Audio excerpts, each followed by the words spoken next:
Bismillahirrahmanirrahim. Al ilahul wahid. Demi nama Bapa, Putra, dan Rohul Kudus ketiganya yang esa. Shalom sahabat yang dikasih oleh Tuhan, berjumpa kembali dengan saya di channel ini. Terima kasih telah mendukung perkembangan channel ini dengan cara subscribe, memberi like, sehingga video dari channel ini direkomendasikan oleh YouTube.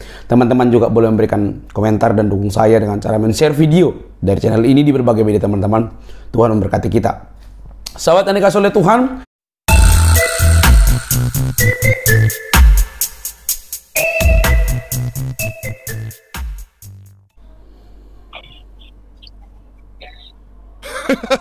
Kefa, kata Yesus. Kefa, bukan ada diri yang meminta pengampunan kepadaku, kepada Allah. Aku berdoa kepada Allah agar semua saudaraku Kristen dan Katolik tahu betapa nabiku Rasulullah Muhammad SAW mencintai kau, saudaraku Kristen dan Katolik jemaat, dan menunggu kau untuk datang bersama-sama saudara-saudaramu umat Islam, menaruh jidatmu di atas tanah sambil bilang Subhana Rabbiyal A'la wa bihamdihi. Sebagaimana Yesus mengaku bahwa Muhammad ini yang akan memurnikan namanya di hadapan. Wah, selamat ya Pak Kaing, Anda sekarang sudah menjadi nabi penyempurna Muhammad dan Al-Quran loh. Karena barusan Anda berbicara tentang wahyu baru, yaitu Muhammad mendoakan Yesus Tuhan kami, umat Kristen, kepada Allahmu. Karena dalam Quran dan hadis, Muhammad tidak pernah memiliki gelar istimewa yang bahkan tidak mampu melebihi gelarnya Nabi Isa, apalagi gelarnya Yesus. Tapi walaupun begitu, saya sebagai pengikut Kristus akan tetap memahami, karena terlebih dahulu Yesus sudah memberitahukan pada kami. Demikian bunyinya. Matius 18 ayat 7. Celakalah dunia dengan segala penyesatannya. Memang penyesatan harus ada, tetapi celakalah orang yang mengadakannya. Jadi kami yang adalah pengikut Kristus tidak kaget dengan itu. Bahkan kami hanya merasa kasihan saja dengan Anda yang begitu semangatnya menjadi alat iblis untuk menyesatkan orang dengan cara memutarbalikkan data kitab kami dengan menyesuaikan isi perutmu sendiri. Coba kalau dibalik, Murtadin bilang Allahmu didoakan Yesus, kira-kira apa yang terjadi di dunia Islam? Oh, pasti heboh nih sedunia. Tapi kami umat Kristen tidak baperan seperti golongan kalian, karena kami percaya bahwa apapun hinaanmu tentang sesembahan kami, urusannya bukan dengan umat Kristen, tapi dialah sebagai hakim dunia akan membalaskannya sesuai perbuatanmu. Malah dengan begitu kami justru memiliki kesempatan untuk memperdengarkan Injil melalui cara licikmu.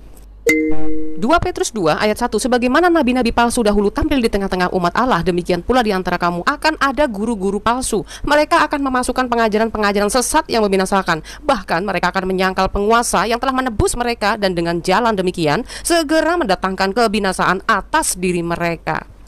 Jadi yang rugi siapa? Ternyata guru-guru palsu dan si penyesat itu dulu ada di antara kita. Kita tahu para mukhalaf sekarang dijadikan senjata para pengusung khilafah untuk memayoritaskan masyarakat agar ber-KTP Islam. Jadi tujuannya bukan kebenaran, melainkan ada uang di balik utang. Tujuan para mukhalaf penyesat ini dibayar untuk mencuci otak muslim awam, sehingga mereka semua tergiring dalam pemahaman si guru-guru palsu itu. Pertanyaannya, apakah para mukhalaf ini sadar dengan perbuatannya? Saya jawab, 1000% mereka sangat sadar. Si mukhalaf tadi mengatakan dengan gaya sedikit dengan drama Korea supaya dilihat serius dan mudah untuk mempengaruhi para Islam dan Kristen awam agar terperdaya dengan tipu daya tangisannya. Dia sangat tahu bahwa tidak pernah ada data dari Alkitab, apalagi Al-Quran, bahwa Muhammad yang sudah almarhum itu mampu mendoakan Yesus. Orang tuanya Nabi saja di neraka, ngapain jauh-jauh sampai ke Yesus? Jadi kalau mau nyesatin orang kira-kira dong Pak. Dalam hadis Muslim 302, hadis riwayatnya di sini dikatakan, wahai Rasulullah, di manakah bapakku? Beliau menjawab, dia di dalam neraka. Ketika laki-laki tersebut berlalu pergi, maka beliau memanggilnya seraya berkata, sesungguhnya bapakku dan bapakmu di dalam neraka. Dan di bawah ini ada hadis-hadis terkaitnya ya teman-teman, silakan di cross check sendiri. Nah, dengan data inilah bukti bahwa si guru tadi terbukti penyesat. Terus kalau tahu kenapa dia sengaja lakukan, Fatimah? Ya gini hari gitu loh, apa sih yang gak bisa dibuat manusia demi cuan? Filipi 3 ayat 19. Kesudahan mereka ialah kebinasaan, Tuhan mereka ialah perut mereka, kemuliaan mereka ialah aib mereka, pikiran mereka semata-mata tertuju kepada perkara duniawi. Inilah kehebatan Alkitab yang sudah memberitahukan terlebih dahulu sebelum terjadi tentang bagaimana kelakuan guru-guru palsu itu. Yakin begitu, Fatimah? Roma 16 ayat 18. Sebab orang-orang demikian tidak melayani Kristus Tuhan kita, tetapi melayani perut mereka sendiri, dan dengan kata-kata mereka yang muluk-muluk dan bahasa mereka yang manis, mereka menipu orang-orang yang tulus hatinya. Itu sebabnya kita harus selalu semangat dan siap sedia dalam pengabaran Injil. 2 Timotius 4 ayat 2, beritakanlah firman, siap sedialah baik atau tidak baik waktunya, nyatakanlah apa yang salah, tegurlah dan nasihatilah dengan segala kesabaran dan pengajaran.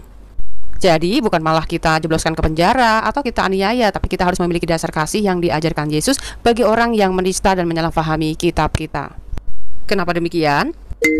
2 Timotius 4 ayat 3, karena akan datang waktunya orang tidak dapat lagi menerima ajaran sehat, tetapi mereka akan mengumpulkan guru-guru menurut kehendaknya untuk memuaskan keinginan telinganya.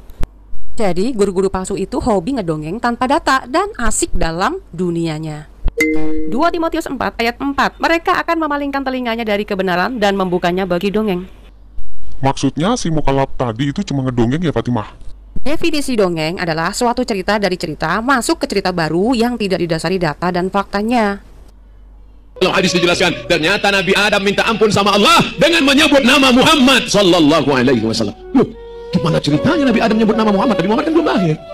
Apa kata Nabi Adam berdoa? Allahumma inni atawassalu ilaika bijaihi Muhammad. Aku minta ampun kepada engkau ya Allah dengan menyebut nama Muhammad. Allah nanya bukan Allah tidak tahu, Allah Maha tahu. Allah mau kasih tahu siapa yang tidak tahu dan yang tak mau tahu. Adam, dari mana kau tahu nama Muhammad? Ketika engkau menciptakan aku dari tanah ya Allah, fanafakhta fi ruhi, lalu kau tiupkan ruh ke dalam tanah itu, farafa'tu ra'si, lalu ku angkat kepalaku. Saat aku angkat kepalaku, aku lihat di tiang aras ada tertulis nama Muhammad bersanding dengan namamu. Aku tidak tahu dia siapa, aku tidak tahu dia makhluk apa, tapi rasanya tidak mungkin namanya bisa dekat dengan namamu kecuali dia punya kedudukan yang tinggi, maka aku sebut namanya bertawassul kepada Allah Subhanahu wa taala. Nah kan, mereka hampir kalau membicarakan Muhammad terlalu muluk-muluk pada umat tanpa disertai data agar bisa diketahui umat. Maka gelar mereka adalah guru-guru palsu itu. Aneh aja, Allahnya malah nggak tahu, terus ada malah yang ngejelasin. Nah, kasusnya sama tuh seperti ungkapan dramanya si Kaing tadi ya, yang mengatakan Muhammad mendoakan Yesus. Kemudian ada Ustadz Abdul Somad tadi juga mengatakan bahwa Muhammad itu sudah ada dari zamannya Adam, sehingga Adam lebih mengetahui daripada Allahnya. Kan lucu ya teman-teman ya. Oke, selanjutnya Islam dan Kristen, simak baik-baik ini ya. Yesus berkata, Wahyu 22 ayat 13, Aku adalah Alfa dan Omega, yang pertama dan yang terkemudian, yang awal dan yang akhir. Pertanyaannya, mana gelar Muhammad sebagai yang awal dan yang akhir, yang pertama dan yang terkemudian, sehingga dia sudah memiliki nama sebelum Adam diciptakan? Terus, dasar untuk umat jadi percaya atas dongeng para guru-guru tadi nyopet dari kitab mana? Al-Quran justru mencatat Nabi Isa lah yang memiliki gelar istimewa daripada Muhammad dalam Qurannya. Ingatlah ketika malaikat berkata, Hai Maryam, sesungguhnya Allah menggembirakan kamu dengan kalimat daripadanya, namanya Al-Masih Isa putra Maryam, seorang terkemuka di dunia dan di akhirat, dan termasuk orang-orang yang didekatkan kepada Allah. Ini dalam kurungnya, dalam Quran surat Al-Imran ayat 45. Seandainya para mukallaf dan ustadz atau guru-guru itu berani jujur, maka logikanya orang yang terkemuka di dunia dan akhirat inilah seharusnya yang bisa mendoakan Muhammad dan bukan malah sebaliknya. Iya enggak? Saya ulangi, iya enggak? Iya enggak? 2. Selanjutnya Yesus berkata dalam Yohanes 14 ayat 14, Jika kamu meminta sesuatu kepadaku dalam namaku, aku akan melakukannya. Pertanyaannya, mana data kalau nama Muhammad ajaib dan memiliki kuasa untuk segala hal, apalagi mengenai tentang hal doa? Bahkan Al-Quran sudah membuktikan bahwa pribadi Muhammad tidak pernah mengetahui yang goib, jadi boro-boro punya kuasa. Katakanlah, aku tidak mengatakan kepadamu bahwa perbendaharaan Allah ada padaku, dan tidak pula aku mengetahui yang gaib, dan tidak pula aku mengatakan kepadamu bahwa aku seorang malaikat. Tuh, padahal Muhammad sendiri nggak pernah mengaku dirinya malaikat, melainkan sekedar manusia yang seperti kita. Jadi logika kita akan ambiar ketika kita menyetarakan Muhammad yang nyatanya hanyalah manusia yang dinabikan, kemudian diceritakan pada umat memiliki gelar yang sejajar dengan Allahnya. Boro-boro Muhammad mendoakan Yesus sang Mesias Kristus itu. Lawang anak kandungnya sendiri Fatimah saja dia tidak mampu menjamin selamat dari api neraka. Kenapa mukallaf Kain itu membuat wahyu baru lagi ya? Dalam hadis Musnad Ahmad nomor 8812 dijelaskan, Nabi SAW bersabda, "Wahai Bani Abdul Muthalib, belilah diri kalian dari Allah Azza wa Jalla. Aku tidak memiliki hak atas diri kalian di hadapan Allah." Wahai Ummu Az-Zubair, bibi Nabi SAW bersabda, "Wahai Fatimah putri Muhammad, belilah diri kalian dari Allah. Aku tidak memiliki hak atas diri kalian di hadapan Allah. Mintalah kalian berdua dari hartaku sesuka kalian." Nah, jika anaknya minta harta kekayaan ayahnya malah bisa ngasih. Tapi kalau soal jaminan keselamatan akhirat, Muhammad sebagai ayahnya nggak berdaya. Ini datanya dari hadis kalian sendiri loh. Bahkan ada periwayat lagi dengan model amalan sekalipun kalian tidak akan bisa selamat. Dalam riwayat hadis Musnad Ahmad nomor 7167, Abu Hurairah dia berkata, Rasulullah SAW bersabda, "Salah seorang dari kalian tidak akan masuk surga dengan amalnya." Para sahabat bertanya, "Tidak juga dengan engkau, wahai Rasulullah?" Beliau menjawab, "Tidak juga dengan aku. Namun Allah telah melimpahkan kepadaku rahmat dan kemuliaannya, dan dia juga meletakkan tangannya di atas kepalaku."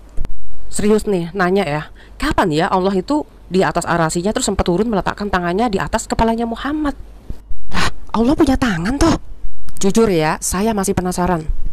1. Segede apa tangannya Allah yang pernah meletakkan tangannya di atas kepala Muhammad?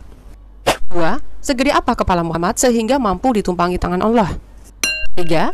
Apakah Allah juga mengecil seperti halnya Tuhan umat Kristen yang datang ke dunia menjadi sama dengan manusia? Tapi intinya, hadis-hadis tersebut memiliki data secara akurat tertulis, bahkan memiliki referensi dengan para periwayat hadis lain. Tentu bisa dipercaya bukan? Dan tidak semudah itu untuk mendoifkannya. Hanya masalahnya, kenapa Al-Hadis terkesan lebih menunjukkan kesempurnaannya daripada Al-Quran itu sendiri? Yang di Al-Quran nggak ada, malah di hadisnya ada. Jadi, mana yang mau dipercaya? Al-Quran, Al-Hadis, atau Al-Gosong? Mari kita gunakan akal sehat kita selagi masih ada kesempatan untuk melakukannya daripada terlambat dan menyesal kemudian. Jangan takut murtad, karena keselamatan bukan ditentukan oleh orang tua ataupun para ulama maupun guru-guru kita, tetapi dialah yang sudah menyatakan diri kepada manusia supaya kita mampu mengenalnya, bahkan layak menyebutnya ya Aba, ya Bapa, Adonai, Elohim kita. Makanya para mukallaf, ketika dulu menjadi Kristen kamu tidak berguna, maka jadilah manusia yang berguna untuk umat Islam dengan pengajaran yang lebih benar dari kekristenan itu sendiri. Karena sejak dulunya, sejak saya menganut Islam, tidak pernah ada doktrin yang menyatakan bahwa Muhammad memiliki gelar abadi, bahkan gelar penguasa dunia akhirat pun tidak ada. Makanya terdengar aneh ketika si mukallaf tadi justru membuat iman baru dengan mengatakan kalau Muhammad mendoakan Yesus. Makanya saran saya pada para mukallaf, belajarlah Islam kepada Kiai Nahdlatul Ulama. Setidaknya ajaran mereka tidak menjadikan kamu sebagai kadrun si pendongeng ulung di negeri. Percaya melalui puji-pujian ada orang akan diberkati dan datang kepada Tuhan Yesus. Sampai di sini video saya teman-teman. Jangan lupa untuk mendukung saya dengan cara subscribe, like, komen, dan share. Sampai ketemu di video selanjutnya.